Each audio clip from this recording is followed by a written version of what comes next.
Bem-vindo à sala de aula. Perdão, bem-vindo ao Think Tank, embora com atraso. O atraso, hoje, a responsabilidade deste senhor aqui, que veio aqui para o ISEG perorar sobre transparência orçamental e transparência fiscal. Pois já percebeu que esta sala faz eco, como diz aqui o nosso cameraman, e olha, não podemos fazer mais nada. Estamos mesmo no ISEG, Instituto Superior de Economia e Gestão, e estamos a fazer emissão em direto daqui. O que é que temos hoje? Muita coisa. Temos muita coisa para falar, mas vamos ficar hoje por um aspecto, talvez pelo assunto mais importante, não apenas em Portugal, mas na Europa esta semana, que foi fumo branco na obtenção de uma solução para o governo na Alemanha. Angela Merkel, tudo indica, e o Sr. Martin Schulz, também tudo indica, ter-se-ão entendido para formar governo. Angela Merkel cedeu em questões muito importantes, como quem vai ser o Ministro das Finanças. E desta vez vai ser um social-democrata, à semelhança do que acontecia durante o governo de Gerhard Schröder. Há muitas expectativas no ar e há muita esperança de que as coisas possam mudar. Uma das coisas que pode mudar, e é isso que vamos debater aqui hoje, é o que é que isto quer dizer, o que é que isto significa para o futuro da Europa. Vamos ter mais integração? Vamos ter um Fundo Monetário Europeu? Vamos ter um sistema de garantia de depósitos na Europa? Vamos ter, no fundo, federalismo? É isso que vai estar hoje aqui em debate. Joaquim, vamos ter federalismo na Europa? Admitindo que vai haver governo. Este sítio é bom para tratar disso, porque eu andei aqui há 40 anos, não tem nada a ver com o que está hoje em dia.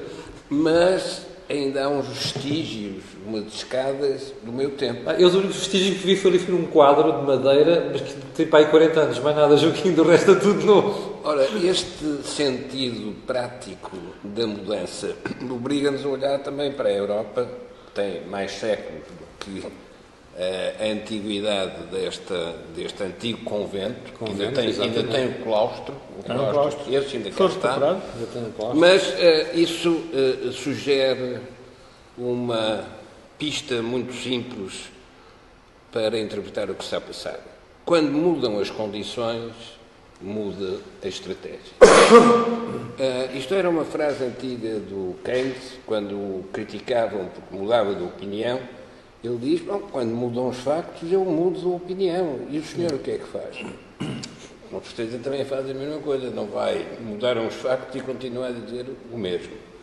Ora, nós temos, por exemplo, em Portugal, partidos que mudam os factos, mas eles continuam a dizer o mesmo. Continuamos a ter uma Constituição que mudaram os factos, mas a Constituição continua a dizer o mesmo.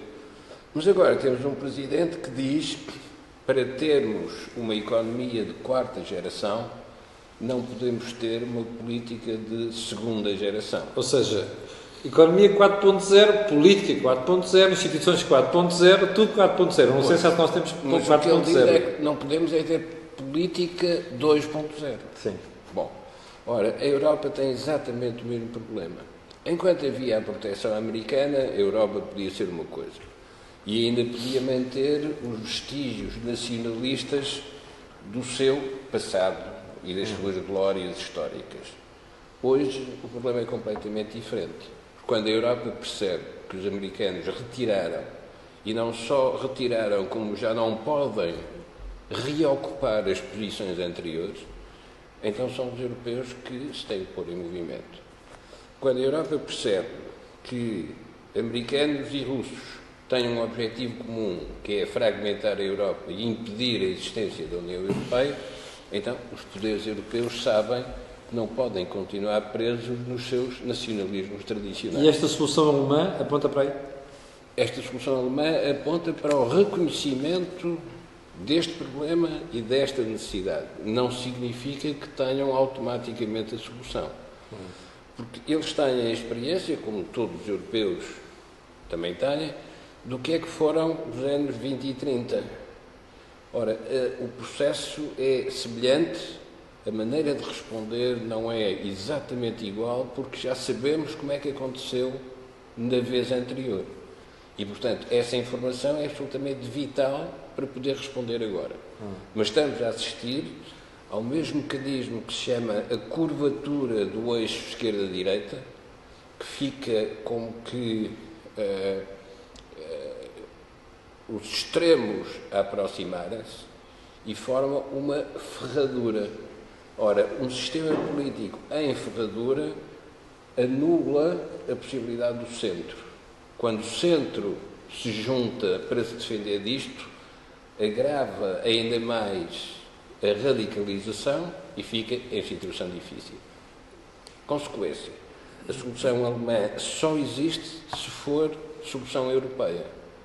É preciso que todos os outros europeus contribuam para que a solução alemã exista, para que esta não fique presa das suas tensões nacionais, incapaz de se projetar para a Europa. Mas a França parece apontar no mesmo sentido, não é? Se nós jogarmos para o plano de Macron, parece ser de uma reforma profunda, tal como indicia este acordo na Alemanha.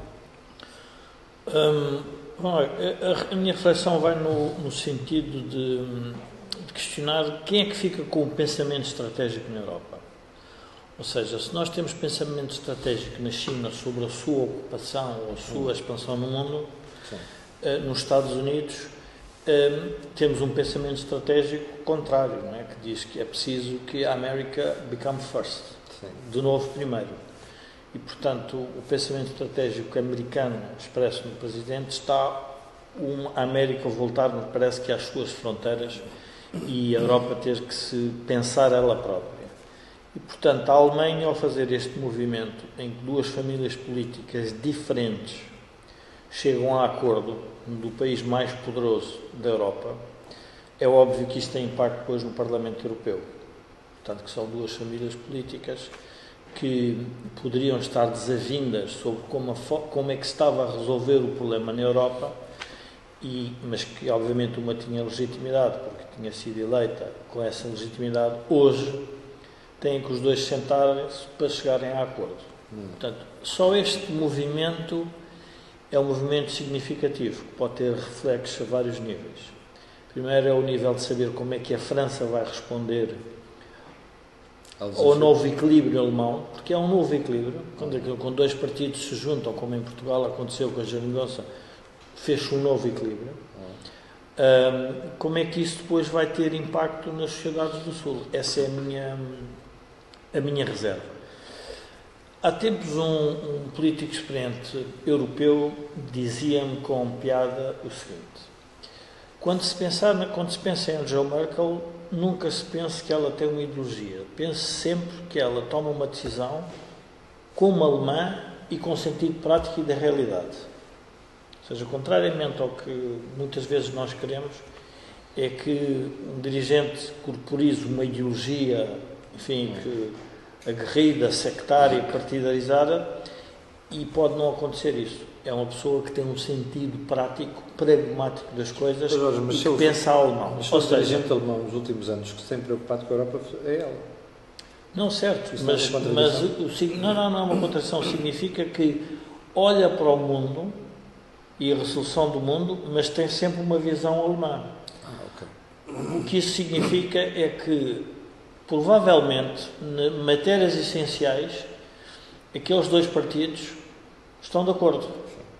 Portanto, isso também é outro aspecto relevante. Ou seja, se pensarmos por exemplo, laxismo nas finanças públicas, uma federação irresponsável, um modelo de redistribuição que não é percebido pelos eleitores alemães, ou que não é percebido pelos eleitores mais do norte da Europa, provavelmente isso vai ser difícil. Agora, é verdade que o mandato, parece-me, deste governo alemão tem uma restrição maior, que é a restrição que resulta do facto de estarmos a assistir à saída do Reino Unido. Ou seja, nós a partir... E repare, é muito interessante ver o discurso da Europa com a chegada de Mário Centeno ao Eurogrupo.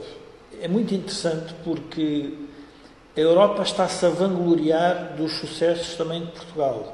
Ou seja, o que tem para mostrar a toda a Europa é que nós resolvemos o nosso problema sem nenhum default, sem nunca termos penalizado os credores e até estamos a andar. Portanto, a própria Europa sente que não é o momento de fazer grandes movimentações. Escusava de exagerar. Não, faz parte de uma estratégia política da Europa que nós depois também temos que lembrar do seguinte: a coligação dita Jamaica, que falhou na Alemanha, incluía um sentimento mais nacionalista. Estava por detrás um sentimento mais nacionalista na própria coligação. E isso também provavelmente levou a que não se conseguisse chegar a acordo. Ou seja, a Alemanha hoje, ainda que todos possamos ter as dúvidas, por razões históricas recentes, a Alemanha hoje provavelmente está mais europeia, está mais a pensar nos europeus. Mas por isso é que eu perguntava há bocado, nós estamos perante um discurso que aponta para maior integração europeia, aponta para maior solidariedade, aponta para a criação de outras instituições comuns na Europa? É isso que vamos ver? É uma inevitabilidade. Ou seja, o receio no passado é que a Alemanha impusesse uma Europa alemã. O desejo dos europeus era construir uma Alemanha europeia. Hoje, por força das circunstâncias e também porque, temporariamente, os britânicos se afastam ou dizem que se vão afastar, é a Europa que fica mais livre para ser europeia. E é essa Europa europeia os britânicos vão querer voltar. O que é essa Europa europeia? É uma Europa que se pensa no seu conjunto, na sua escala completa e não no seu mosaico de países. Mas é isso que vamos ver, Joaquim? É isso que vai acontecer a partir da Alemanha e da França, que também percebeu que não consegue resolver os seus problemas internos só a olhar para a sua escala nacional. Então agora vamos para questões práticas. Vai haver um Fundo Monetário Europeu? Não, vão aparecer instituições europeias supranacionais que oferecem o pensamento estratégico a que as diversas nações europeias se vão ajustar. Pronto. Foi isso que nós fizemos. Com o programa de ajustamento. O que é que nós fizemos? Andando para trás, resistindo ao movimento, recusando o que nos era sugerido, acabamos a fazer exatamente o que nos tinha sido proposto. De tal modo que hoje... Não cortámos despesas, aumentámos impostos. De tal modo que hoje nos usam como exemplo daquilo que nos propuseram, é verdade, que nós recusamos, mas agora nos mostram como sendo aqueles que fizeram. Eu gostava de tentar perceber só uma coisa. O que é que vocês dizem? Espera. Vocês dizem assim, a Europa usa-nos como exemplo. Mas eu, quando ouço o Sr. Moscovici a falar, ele não usa o processo de ajustamento, ele fala da atualidade.